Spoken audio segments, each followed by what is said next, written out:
of the Magic Online Championships. I'm Randy Buehler. I am joined by Eric Froelich, and we're getting ready to watch another match. Lucas Duco, the old school Wisconsin player that taught Owen Turtenwald how to be good at Magic, is playing against Pro Tour champion Antonio Del Moral-Leon. It's Antonio on the right of your screen. You see Lucas over on the left. I think they're currently going through mulligans. Antonio deciding whether to go to 6. Lucas has already gone to 6. Also trying to make sure we get the screens all set up. So this matchup is going to be Delver for Lucas Duco against Oath, Omni Oath in particular from Antonio. And here we go. What do you think of these hands, Eric?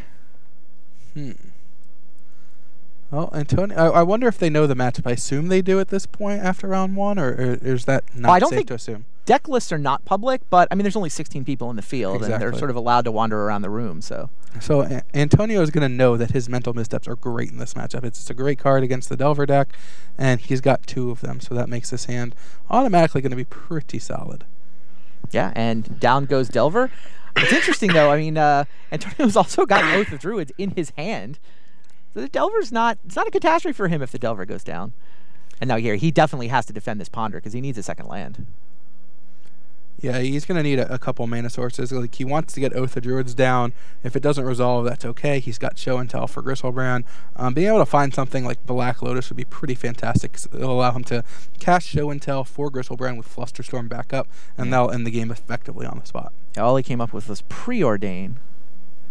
Preordain's not a bad one. Preordain generally helps find what you need when that thing you need is a land. Usually. Preordain from Lucas Duco does exactly what you just predicted. Finds him the second land he needs. And there's the Black Lotus.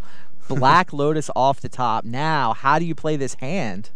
This is just easy, right? He's got Flusterstorm available to defend Show and Tell. So Black Lotus comes down. He's going to sack that for blue mana. He's going to cast Show and Tell, and he's even able to defend this with Flusterstorm if Lucas had, say, a Force of Will, which in fact he doesn't have. So, for those who don't know, Show and Tell allows you to put a land, an enchantment, an artifact, or a creature into play. He cannot put a planeswalker into play, so those Dak Fadens could not be Show and Tell'd in. So Antonio has brought a giant flying... 7 and did not hit a land, but he did find Mox's Time Walk. So, not bad still. And he has Force of Will backup. He already knows that this is going to resolve since Show and Tell resolved. Exactly. It's very unlikely you're going to hope that your opponent is bluffing there. Well, let's look at his hand. I mean, if you're Lucas, do you just concede there? Or? No. Well, maybe. All right. Time Walk resolves. Antonio's going to get to take another turn here. He has to actually discard to hand size because he couldn't find any lands. But yeah, now he gets to attack with Griselbrand, which allows him to spend even more life to draw even more cards. It's hard to imagine the combination of cards that would allow Lucas to come back from here. Yeah, I think in this spot, Is in this general, Show and Tell for Omniscience now? It looks that way, yep. Which will allow him to Demonic Tutor and get Emrakul and end the game on the spot. He's already seen his opponent's hand. Yeah, Omniscience allows you to cast your spells. You don't have to pay for anything. Once you get that enchantment into play, you don't have to play for anything. So Demonic Tutor is free. So is Emrakul. There's the Time Walk trigger on the stack. Griselbrand and Emrakul. I actually like Lucas sort of letting us enjoy the attack here. Antonio wins game 1. Yeah, that Black Lotus, as we mentioned, was going to be the perfect draw. It came off the top. I'm not sure if he set that up with Ponder. It wouldn't surprise me if that were the case, but... oh, right. Yeah, there was a Ponder in there, right? Definitely a nice sequence. After sideboarding, things get better for Lucas. He actually has a Tundra in his deck, which allows him to play Containment Priest on the sideboard, and what that will do is stop all of the combos. You can't put creatures into play from the other zones. That's going to stop Oath of Druids and Show and Tell, I believe. Right, so you talked about Grafdigger's Cage as the most common anti-Oath sideboard card. And here we can actually watch these guys sideboarding. Grafdigger's Cage is great. It shuts down Oath of Druids, and that's a reason, you know, Oath has to be aware of that. But Containment Priest, even better. Way better, yes, absolutely. Containment Priest shuts down the Show and Tell plan in addition to shutting down the Oath of Druids plan. Now, what is it? It's 4 cages and 1 Containment Priest? There's also a Wear and Tear, which can kill an Oath of Druids. It's not too uncommon for the Oath decks to board out Oath of Druids in various matchups, knowing that cards like Grafdigger's Cage will come in. They also get to bring in things like Abrupt Decay. He's got what looks like another Mental Misstep in the sideboard, which is very good in this matchup. So that's a card that can certainly come in if he wants it. He's got a bunch of copies of Boseiju. It looks like 3 of them. Yeah, that So can potentially make definitely things... a lot of options. Yeah, the Boseiju's primary job is to make show and tell uncounterable. Not sure exactly what he wants to do with his deck here. Yeah, how do you board this? Looks like he's considering shaving some number of lands, which is certainly an option in matchups where they don't mess with your mana at all.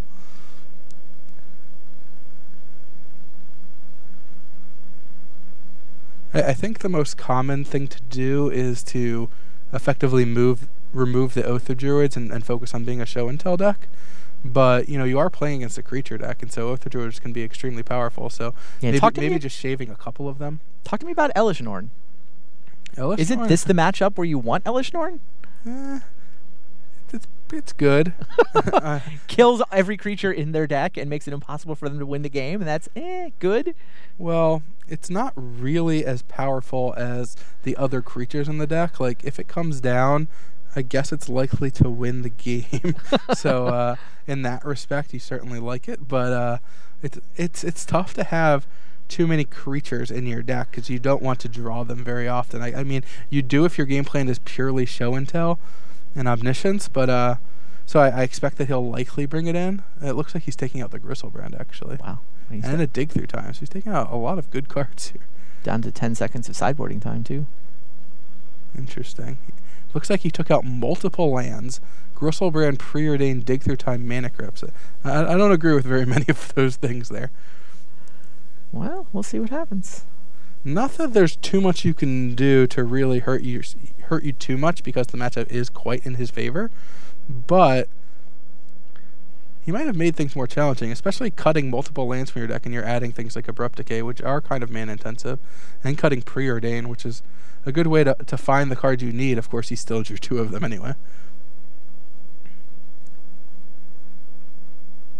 All right.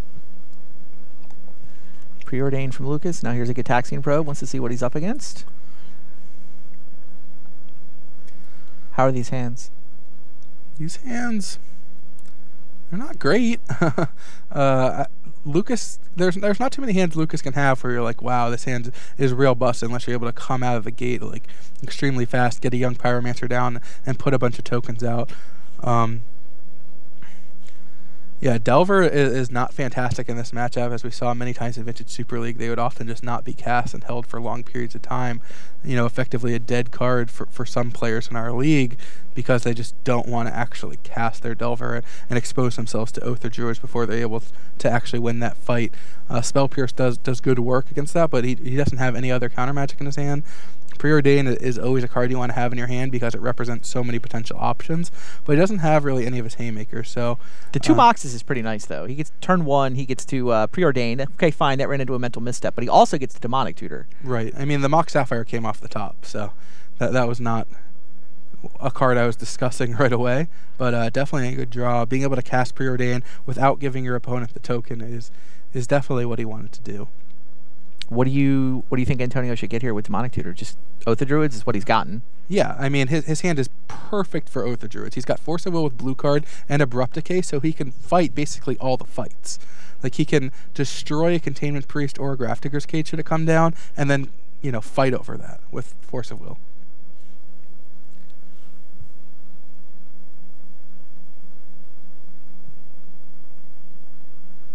Lucas, of course, chipping away with that Spirit token that came off the Forbidden Orchard. So he's going to cast Preordain up now and leave up Spell Pierce and not leave the Containment Priest option, which is probably right. Well, now he's got a lot of good ways to actually fight. Interesting. He may need a land to fully do everything he wants to do. Yeah, he's going to shift the turn with Spell Pierce up, so he's not going for the Cage or the Containment Priest yet. Well, drawing a blue card means that Antonio can actually cast his Preordain and still have Force of Will up, which is pretty nice. If he casts Oath of Druids, he's going to get Spell Pierce, which will allow him to force back. And so if Lucas draws a land, he can cast Grafdigger's Cage and still leave up Containment Priest. All right. Well, it looks like Antonio is going to lead with the Oath of Druids. He's not going to cast the Preordain. I think he wants to see what happens here. Spell Pierce is what happens.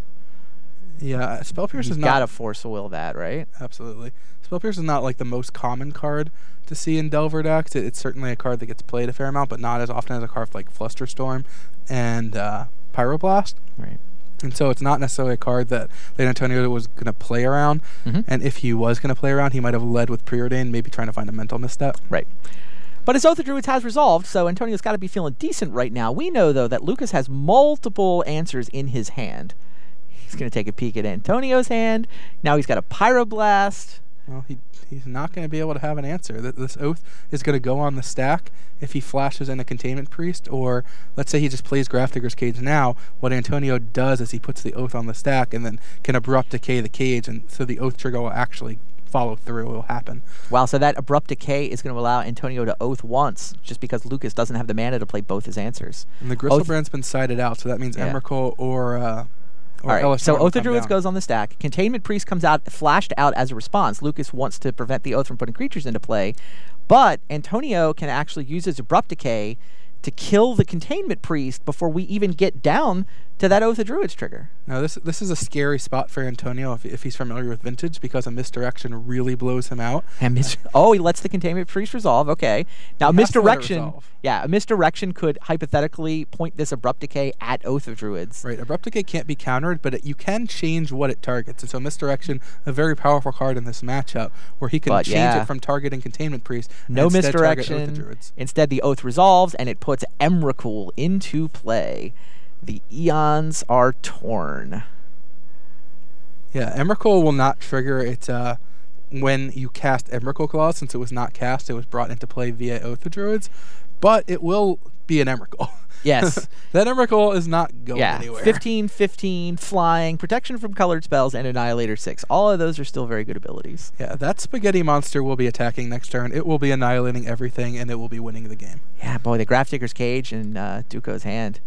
Feels like he almost had this, but he didn't have the third land. So Emrakul wins the game, and Emrakul wins the match. Antonio Del Moral Leon with Omni Oath evens his record at 1 match apiece, and Lucas Duco down to 0-2.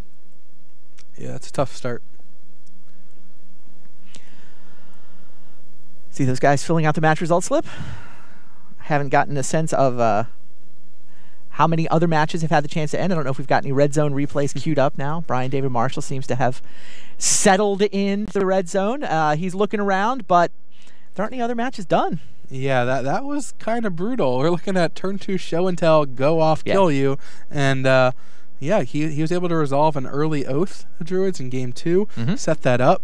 And yeah, Lucas had the answers. He just didn't have the time to deploy them. And he kind of got lucky to draw them. As we saw in his hand, he was a little defenseless against the Oath of Druids. He had the Spell Pierce, but that's not going to be enough. And he drew Containment Priest into Grafdigger's Cage, exactly what he wanted. He had the fetch land in play. He only has 1 white source in his deck with a bunch of fetch lands to go get that 1 Tundra to cast his Containment Priest, but he wasn't able to cast multiple of his answers in 1 turn. And so the Abrupt Decay was able to come down, and once that happens, once 1 Oath triggers, there's no way for the Delver deck to actually remove an Emrakul or an Elesh Norn, and so they both are going to close out the game. There's, as we mentioned, there's no way for the Delver deck to win outside of creatures, and so Elesh Norn will shut them out from winning unless they're able to bolt it 3 times, and I assume Lightning Bolt came out of the deck because they're not good in the matchup. Yeah. Do we have the metagame breakdown maybe? I know that we were putting together a metagame breakdown to let people know what had been played in Vintage. We'll see if we can talk about the rest of the field. I know that I've seen sort of 4 or 5 workshop decks. I know that there's some Delver running around. Of course. Always will be. Always will be. I know that we saw Ularade in the red zone last round winning. He's got... Have you seen that list? It's kind of a Grixis-y control with Cabal Therapy. Not a super popular list. Okay, here we go. 5 workshop decks, 4 Delver, 3 Mentor decks. And then, the Pyromancer control is essentially this Cabal Therapy, Young Pyromancer, sack the tokens to Cabal Therapy forever. Which has it's very similar in a lot of ways to both the Delver and the Mentor deck, with just a slightly different take. All these decks have, you know, some underlying themes. If you look at vintage decks that are base blue, there's a lot of overlap. We're looking at Ancestral Recall, Treasure Cruise, a bunch of Dig Through Times, 4 Preordains, Ponder, some Moxes, Black Lotus, Time Walk. These are common things. Of course, we have the fetch lands, the dual lands, all these decks, of course, playing Volcanic Island, and then you see some copies of Tundra, some Underground Seas, just the blue dual lands, and 4 Force of Wills. These are the cards that are kind of common across all the decks. And after you get down from there, you're looking at some number of mental missteps, some usually between 3 and 4. Between Young Pyromancer or Monastery Mentor, those are generally the creatures. The Delver decks, of course, also have Delver of Secrets, and you know, each deck has a Brainstorm. And then there's a little variation from there. But those variations are huge because all these cards that we talked about, these Preordains, these Treasure Cruises, Dig Through Times, they allow you to see so many different cards. And so just one card difference can completely swing different matchups. And so a Delver deck and a Pyromancer control deck might be 10 cards different, but they're really not that similar in a lot of ways, despite having tons of overlap. And that's part of what makes Vintage very cool, is that, you know, if you're able, you know, if this is a format you want to play, you can use a lot of the cards over and over again. You do have a lot of overlap, and yet you can play kind of completely different strategies and really change things around your personality. Like you look at a Luis Scott Vargas, and he's just going to throw a bunch of repeals into all his decks. He'll try to get me to play repeal, and I'm like, no, I want to play a card that does something. And so no, you know, it does nothing. And so, you know, there's different strategies there. You're able to put in your own style a little bit and do a lot of really cool things. Pretty representative view of the Vintage metagame, you think? It depends. Yeah. It's pretty representative of the Vintage Super League metagame. Fair enough. Another thing to talk about, there's a bunch of Grand Prix coming up. Oh, yeah. This top one is pretty exciting. Yeah, not next weekend, but the following weekend. So much magic. I saw that Las Vegas crossed 6,500 pre-registrants. Oh, yeah, that's it, huh? 6,500 so far. Yeah. I know Chiba is at the $4,000 cap. Utrecht is closing in on their own 4,000-ish cap. I forget what their cap is, but I know that there's still some room left. The numbers are crazy across the board, across this entire planet. Yeah, we're going to have Magic players everywhere. It's going to be awesome. Like, I'm very excited for this event. Yeah, all my friends are coming in to Las Vegas, and of course, it's a hometown GP for you. Yeah, I'm really excited for this one. It's going to be huge. It's going to be a blast. The set looks fantastic, and yeah, I am very much looking forward to it. Yeah, I'll be in Vegas early so that I can just play side events all day Friday. Oh yeah, I'll be doing the cast on Saturday, Sunday, but can't play the main event. I can play all the side events, though. I'll be playing side events Thursday and Friday. Sure. Maybe I'll find you Thursday night. All right, well, it sounds like Brian David Marshall has got a match for us, so let's head over to the Red Zone and watch some highlights. Thanks, guys. I've been watching Hall of Famer Ole Rade versus Magic Online champion, the reigning champion, Lars Dom, and we're going to pick up the action with Lars Dom leading off here with a Mox Jet. So let's go right down to the game, and there you see Mox Jet's Lars Dom has resolved a Mox Jet, resolves a Mox Pearl. There's an Ancient Tomb, and turn 1 Trinisphere. Oh, no. That's going to get Force of Will, though. Oh, okay. Game on. Keep playing. Pass go, collect $200. No problem. And now here comes a Brainstorm from Ole Rade. And then there's a Black Lotus. So all the mana in the universe is at Lars's disposal. Sphere of Resistance. That's also gets met with Force of Will. Crack the Lotus, Lodestone Golem. The Sphere was bait. And Ole is in a bad spot here. He's only got the 1 land. In comes the Golem. Yeah, by the way, this is just turn 3 here. So Lars is going to follow up with another Lodestone Golem. That's the game. So yeah, that'll do. That was a pretty big one.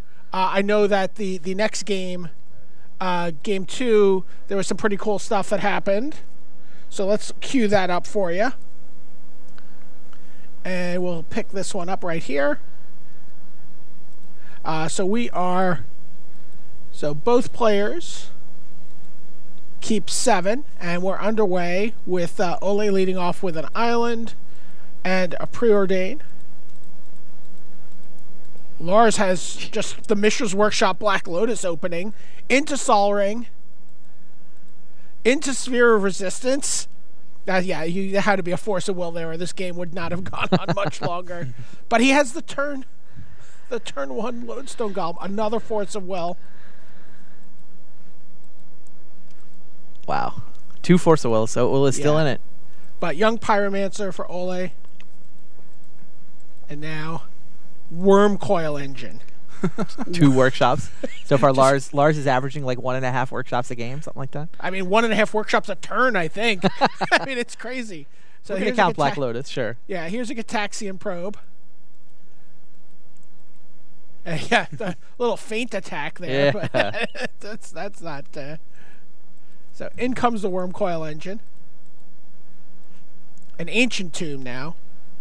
Lars is... he's got a lot of mana, but he's out of gas. Now the Young Pyromancer is going to attack. Ole's down to 10. There's a Mock Sapphire. Well, he needs a thief. He needs, yeah, he's definitely flipping through his Mission Impossible files looking for a thief here, because he does not have much time left. How good would the greatest thief in the multiverse be right here? Here's a Snapcaster Mage. Snapcaster's Preordain makes a token. There's a Black Lotus. Finds Dak Faden. Can't cast it off Black Lotus. Obviously needs 2 colors. So, gets Lars all the way down to 28 here with his attack. You mean 34? Yeah, yeah. They're back up to 34 after it eats an elemental token. Ole only with 1 copy of the greatest thief in his deck, so... There's the Tolarian Academy. Well, you don't get to be the greatest thief in the multiverse without a few tricks up your sleeve. There's Dak Faden. Dak Faden is going to steal Worm Coil Engine. I didn't know that was coming. We were joking about how good he would be.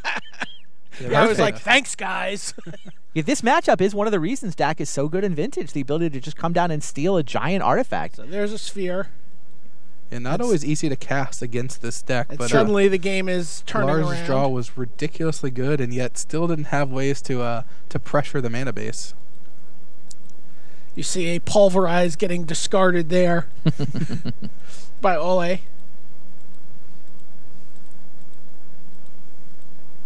So this is going to be a Gush. Pretty sweet. Draw some cards. Make a token. Yeah, make a token. Draw some more cards with Dak Faden. We didn't need those lands anyway. Yeah. There's an Ingot Chewer.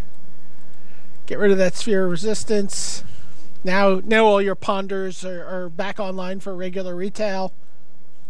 And that's going to be the game here. On to game 3. Just probably one more attack for Ole. The game has ended. So there you go. I can tell you game 3 was not as eventful. And Lars Dom just basically did what he does.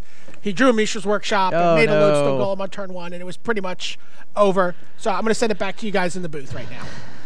All right. So I had Ula picked as probably the best Vintage player in the room, or at least in the tournament. Apologies to you. You're in the room, I guess. Thank you. I had Ula picked as certainly the guy with the most familiarity with the format. I've certainly seen Ula R in all kinds of daily event lists on mtgo.com. But Lars is another guy who's been playing forever. So I guess if you had to pick another guy, anyway, Lars 2-0. Ula 1-1, still in fine shape. Another round of Vintage to go. His draws have been fantastic. He's been taking good lines from everything I've seen, so definitely been very impressed with Lars' play. Yeah, no, same. Meanwhile, we've got Kenji Egashira standing by. He is down on the floor. We're going to get a chat with Nathaniel Smith, so let's send it down to Kenji. Hello, friends. The new and improved Kenji Egashira back again, this time with Nathan Smith, PandaBeast24. That's me. On Magic Online. Now, how did you get your name? PandaBeast24. Well, you see, when I was a kid, I really liked pandas. And I'm kind of a beast. And I'm not 24. So you just came up with that name? Yeah, that's all I got. I like it. It's okay. All right. So you're sitting at 1-1 now after the first 2 rounds of Vintage. Yep. How do you feel going into round 3? I mean, it's Vintage, so I kind of want to win the die roll, and then I want to kind of draw really well. That seems like a good plan. This makes a lot of sense to me. Yeah. Did you have much practice with Vintage before the tournament started? No, well, before the tournament started, yes, I practiced a lot leading up to it, but before I needed to practice it, and I hadn't played a game of Vintage in my life. In fact, I didn't ever want to play a game of Vintage in my life. So are you happy sitting at 1-1 then, or? I mean, I won a match in Vintage, so like, sure, I'm pretty happy. You beat a PT champion. Like, it doesn't happen every day. This is very true. So what did you qualify for the Magic Online Championships with? I played Khans of Tarkir Sealed, and then Draft, of course, in top 8. So. Now, was your Sealed just completely bonkers, or how did you get there? My Sealed was insane. It had like Rhino and Crackling Doom and Soothsayer, and the mana to support it. My Draft deck, on the other hand, I was main decking Ye Old Siegecraft. Oh. Yeah, and main deck Blinding Spray. You know, All-Stars, limited All-Stars. So you're playing blue-white, or was it, Jeskai with like a 7/5/4 mana base or something. I can just imagine, like, I don't know. your opponent over there, you play the Siegecraft, you play the Blinding Spray, Yep. you beat them, and they're just completely demoralized. Yeah, dude. He played like 3 mythics, and I was like, how do I win? And all my crappy cards just won. So how were you feeling, like, after the tournament was over, and, you get the message from the orc or whatever saying, you did it, you got there? I'd been working really hard to try to queue for the Pro Tour. I'd lost in the finals of a PTQ just like a couple months before, and I top 8'd like, I don't know, like 7 PTQs or something, and another Mox. Like, I top 8'd the last Mox and just got crushed, and like, so I really wanted to qualify, so I was ecstatic. Well, you've obviously been putting up the good numbers then before that win, right? Yeah, I've been trying really hard though, like practicing every day. All right. Well, thank you for answering some questions with me. For Nathan Smith, I'm Kenji Egashira. Let's send it back to the booth. Thank you. Welcome back. Still Randy Bueller. Still joined by Eric Froelich. Got Brian David Marshall in the red zone, looking for some more sweet replays to show you. Got Kenji down on the floor, talking to the players.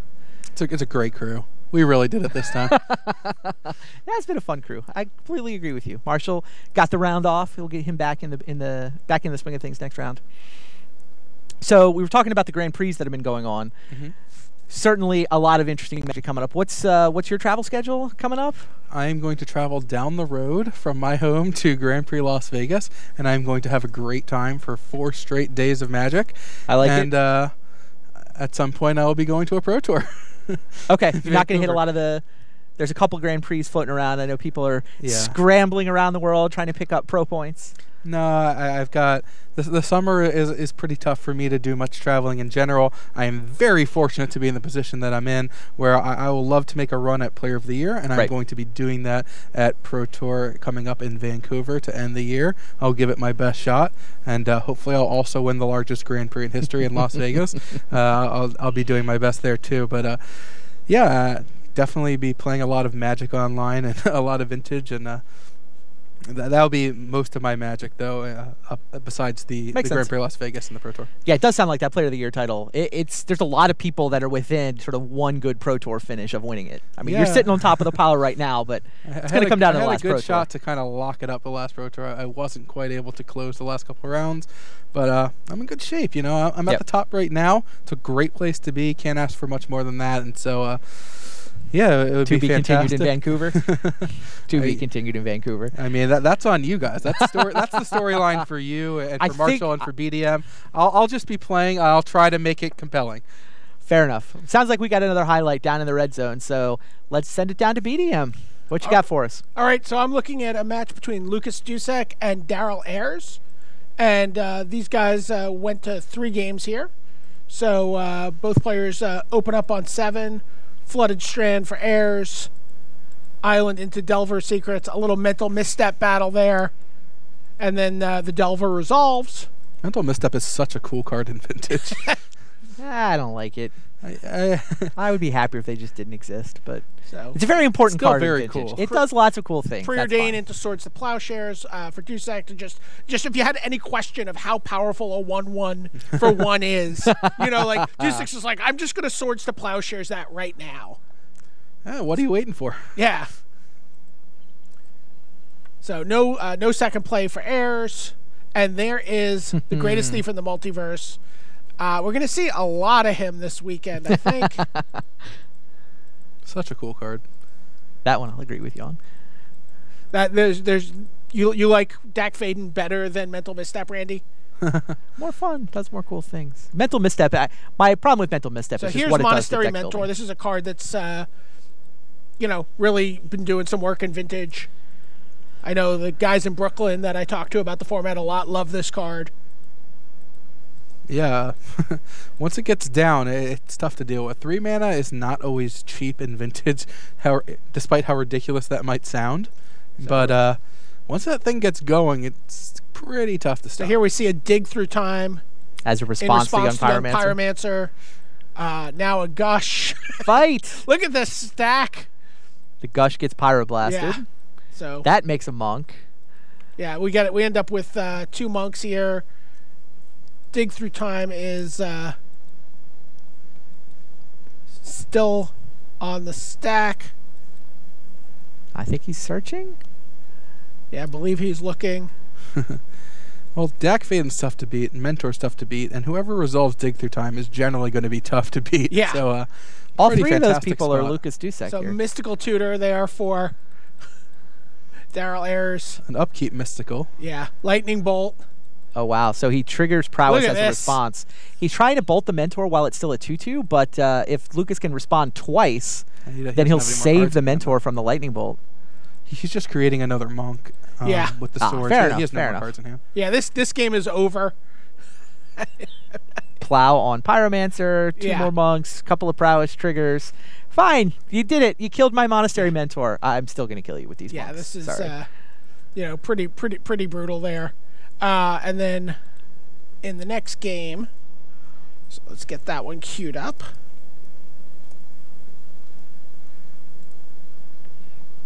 Things get spicy after sideboard in a lot of these matchups. You see cards like Sudden Shock, and we saw Dread of Night and Sulfur Elemental and different things that, you know, really put a bit of a hurt on some of these token makers, and the split second ability can really shut them down when you don't expect it. And so a lot of cool things that happen with metagame shifts when Young Pyromancers and Monastery Mentors become big. Cards like Sudden Shock, which was barely played in its standard format, never really saw any play in like Modern or Legacy, is now like, okay, this is a playable card in Vintage all of a I sudden. mean, Sudden Shock was played for like prop value, right? It's like who Absolutely. could slow roll Yeah. their opponent the longest Purely the before slow finishing roll them off trolling. with Sudden Shock. It is a great card for the trolls out there. So we're back here with game 2 between these guys. Again, we haven't seen a lot of mulliganing so far. Is Vintage a format that you just keep your 6-card hand because you have so much velocity to go through your deck with all these cheap blue spells? Yeah, absolutely. A lot of the lands, I mean, basically all of your lands in a lot of these decks are going to produce blue mana, and you're looking at Ancestral Recall, 4 Preordains, Ponder, Brainstorm as kind of being a baseline for these decks. And so a lot of one-land hands are not only keepable but excellent. Things like Moxes, which really allow you to explode, are common in these decks as well. And so, you know, the hands that you're able to keep are a little bit wider. And So Delver gets Yeah. responded to here with Ancestral Recall. You know, just to talk about 1 mana, efficient 1 mana spells all the way across. it's actually interesting in a lot of matchups where you see occasionally people keep 0 land hands based on the merits of things like Force of Will, Mental Misstep, Right. being on the draw and having 1 mana cards. And now here's Flusterstorm. Yeah, it'll make it tricky to resolve Ancestral. Yeah, hard to get around a storm of Flusterstorms. You basically need one of your own. In the end, Delver of Secrets did not stick. Oh, there was a misstep in there. Yeah, there's a from Lucas. misstep at the end of that. Got it. And then there's a Monastery Mentor. And the Lotus, that's a big follow. Whoa. There's a flurry of spells there, sorry. Yeah, Lightning Bolts. And Swords to Plowshares on a Young Pyromancer. And So the Swords is going to leave behind another Monk. The Pyromancer is going to have a Gush and a Lightning Bolt to leave behind 2 Elementals. And in the end, both the token makers are gone and a couple tokens remain. but the monks are a little more powerful than the elementals here. They are, but it looks like Daryl's got 5 cards in hand to Lucas's 1. So if you're not able to trigger Prowess, or, you know, you're not too far behind.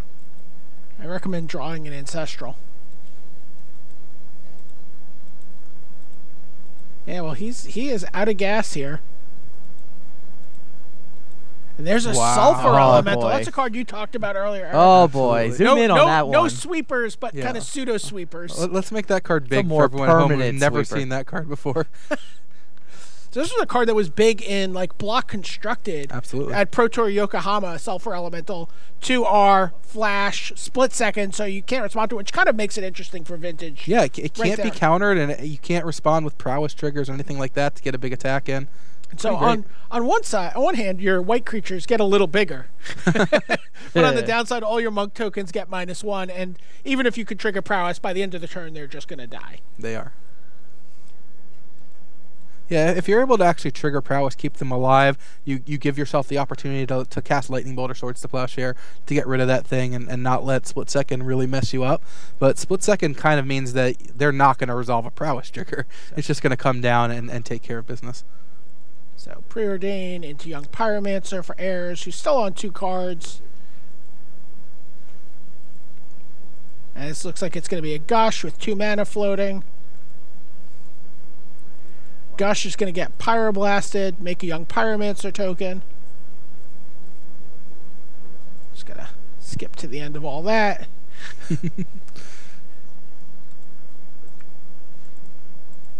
And then there's Dak Faden. It gets Force of Willed,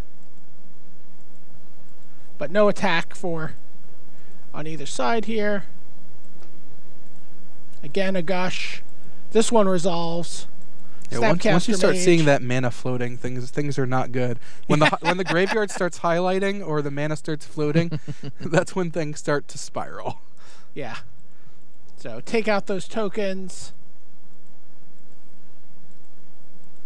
And there's a Swords on the Sulfur Elemental, but Little late. It's already done its work. Little late. Young Pyromancer, Gataxian Probe, Ancestral Recall. Oh, you might have to discard. That's the game right there. So so that evens things up 1 game apiece. And then let's get that last game in for you and see how these guys finished up.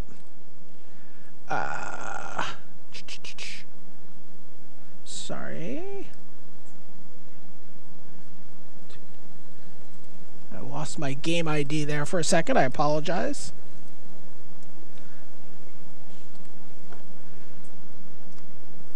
So 1 game apiece. Here's game 3. Again, both players. Oh, we actually saw mulligans on each side. So it's the first mulligans I've seen from the red zone so far today. Wow, turn 1 Pyromancer. But still, yeah, still turn 1 Pyromancer for Lucas Dusek. And then I have to imagine this will be Go no Nope, Lightning not a Bolt, no Lightning Swords. Bolt. How about a Bolt? Oh, the no Ancestrals. Ancestral also. So Ancestral into Ruby.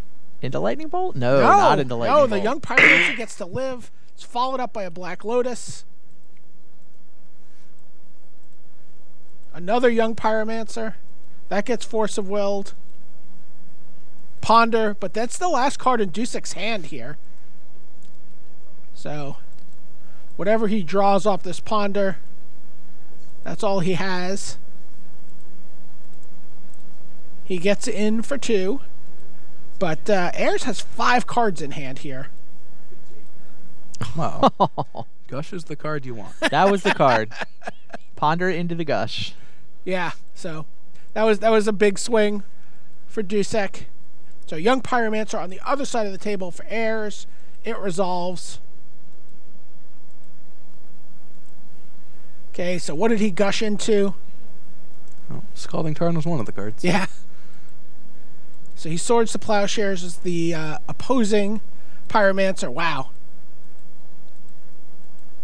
It resolves. He's going to get to attack for 4 here. It's a pretty impressive comeback from 1 card. Another Pyromancer. And then we're going to see a Gush from Ayers. Gives him a little bit more board than he's going to Preordain with some of his floating mana. We see a Mental Misstep. The Young Pyromancer tokens are just amassing on both sides of the table. Oh, but Time Walk. Time Walk Young Pyromancer is just amazing. So that gets Force of Willed. Yeah, Time Walk not generally a card you want to counter, but when they've got Young Pyromancer out, you can't always just take a million. Yeah, so tokens just trade. It's a little bit of a bloodbath there. Another Young Pyromancer for heirs. Wow, this another is Gush. amazing. Oh my gosh. Pyromancer Gush is perfect. Just disgusting. I mean, I think this is great.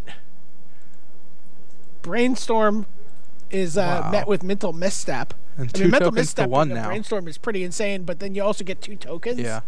Getting the token advantage there is phenomenal. Players have sort of... Now it's almost going to be impossible to come back from. One more spell is really just going to put Daryl really far ahead. Yeah. So these 2 players are just kind of staring each other down at this point. Is this going to be another... No, Snapcaster Mage. Is Snapcaster Mage going to target... Ancestral Recall. Play Ancestral Recall. Play Gitaxian Probe. Yeah, now you can just start cavalierly throwing your tokens into the red zone. You know, he's so far ahead. He's still got 5 tokens left after that.